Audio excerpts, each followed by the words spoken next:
ബംഗ്ലാദേശിലെ നിലവിലെ രാഷ്ട്രീയ അസ്ഥിരതയും സുരക്ഷാ ഭീഷണിയും കണക്കിലെടുത്ത് അവിടുത്തെ ഇന്ത്യൻ നയതന്ത്ര ഉദ്യോഗസ്ഥരുടെ കുടുംബാംഗങ്ങളോട് അടിയന്തരമായി മടങ്ങാൻ കേന്ദ്ര സർക്കാർ നിർദ്ദേശം നൽകി.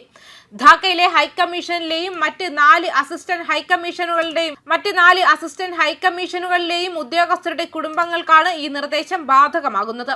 തീവ്ര നിലപാടുള്ള സംഘടനകൾ രാജ്യത്തിന്റെ നിയന്ത്രണം ഏറ്റെടുക്കാനുള്ള സാധ്യതയും ഹിന്ദു ന്യൂനപക്ഷങ്ങൾക്കെതിരെ നടക്കുന്ന അക്രമങ്ങളും ഇന്ത്യയെ കടുത്ത ആശങ്കയിലാഴ്ത്തിയിട്ടുണ്ട്.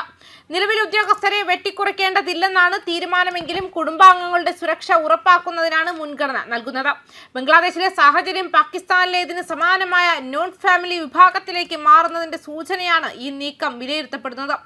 വരാനിരിക്കുന്ന തിരഞ്ഞെടുപ്പ് എല്ലാ രാഷ്ട്രീയ പാർട്ടികളുടെയും പങ്കാളിത്തത്തോടെ സുതാര്യമായി നടക്കണമെന്നാണ് ഇന്ത്യയുടെ ഔദ്യോഗിക നിലപാട്. സുരക്ഷാ ക്രമീകരണങ്ങളുടെ ഭാഗമായാണ് ഈ നടപടിയെങ്കിലും നയതന്ത്ര കാര്യാലയങ്ങൾ പൂർണ്ണ തോതിൽ പ്രവർത്തനം തുടരും. അയൽരാജ്യത്തെ രാഷ്ട്രീയ മാറ്റങ്ങളെ ഇന്ത്യ അതീവ ജാഗ്രതയോടെയാണ് നിരീക്ഷിക്കുന്നത്. മാത്രമല്ല, ബംഗ്ലാദേശിലെ ഹിന്ദുക്കൾക്കും മറ്റ് ന്യൂനപക്ഷങ്ങൾക്കുമെതിരെ അടുത്തിടെ ഉണ്ടായ ആക്രമണ സംഭവങ്ങളിൽ വിദേശകാര്യ മന്ത്രാലയം ശക്തമായ പ്രതികരണവും നൽകിയിരുന്നു.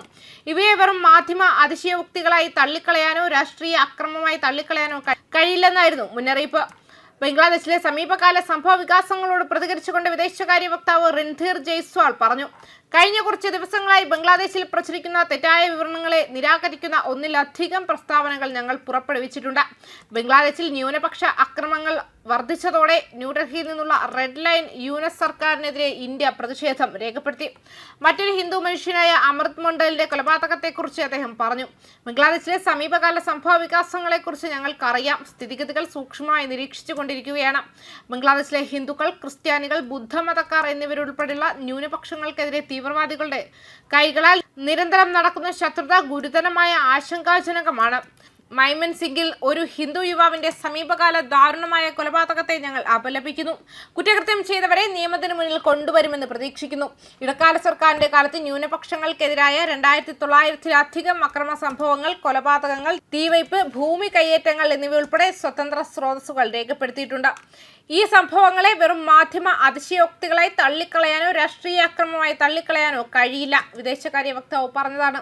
ധാക്കയിൽ ഹിന്ദു സംഘടനകളുടെ പ്രതിഷേധം ബംഗ്ലാദേശിലെ ന്യൂനപക്ഷ ആൾക്കൂട്ടാക്രമണങ്ങൾ നടപടിയെടുക്കണമെന്നാവശ്യപ്പെട്ട് ബംഗ്ലാദേശിലെ രാജ്ബാരി ജില്ലയിൽ മറ്റൊരു മൊണ്ടൽ ആൾക്കൂട്ട ആക്രമണത്തിന് ഒരു ദിവസം കഴിഞ്ഞ് യുഎസിന്റെ നേതൃത്വത്തിലുള്ള ഇടക്കാല സർക്കാർ സംഭവത്തിന് വർഗീയ കലാപവുമായി ബന്ധമില്ലെന്ന് അവകാശപ്പെട്ടു. നിരവധി ഗുരുതരമായ ക്രിമിനൽ കേസുകളിൽ മൊണ്ടൽ പ്രതിയാണെന്ന് അതിൽ പറയുന്നു. കൊലപാതകവുമായി ബന്ധപ്പെട്ട് സോഷ്യൽ മീഡിയയിൽ തെറ്റിദ്ധരിപ്പിക്കുന്ന വിവരങ്ങൾ എന്ന് വിശേഷിപ്പിച്ചത് ശ്രദ്ധയിൽപ്പെട്ടിട്ടുണ്ടെന്നും ബംഗ്ലാദേശ് സർക്കാർ പ്രസ്താവനയിൽ വ്യക്തമാക്കിയിരുന്നു. ന്യൂസ് ഡെസ്ക് കർമ്മ ന്യൂസ്.